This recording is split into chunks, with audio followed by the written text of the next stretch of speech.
Hello, Charles William Amir Mansour here, Scientist and Global Business Development Manager for Agilent Technologies. In this short video, I'd like to walk you through one of many target applications driven by our quantitative imaging and microscopy solutions. Genotoxicity applications are used to study mechanisms of DNA damage and repair, which could be caused by factors such as cancer, stress, environment, oxidation and metabolism, as well as exposure to external stimuli such as chemical compounds, UV and cosmic radiation.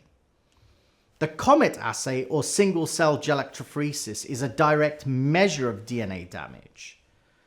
Cells exposed to a test compound are embedded in agarose, lysed to remove membranes and histones, treated with an alkaline solution to unwind and denature the DNA, and subjected to an electrical field to separate DNA fragments from intact DNA molecules based on differences in charge to mass ratio. DNA fragments migrate through the gel matrix, while intact, undamaged DNA remains static, forming a COMET head. Following electrophoresis, comets are stained with DNA stains such as cyber gold or green.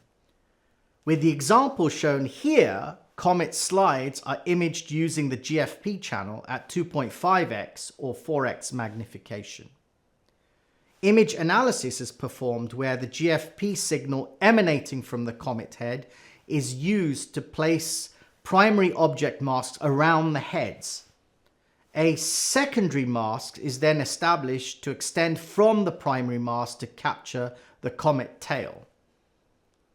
The total GFP signal and length measurements for the primary and secondary masks are used to calculate COMET metrics such as percent DNA in the COMET tail and tail moment.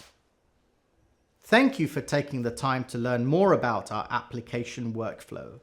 Feel free to explore other application areas through this video series.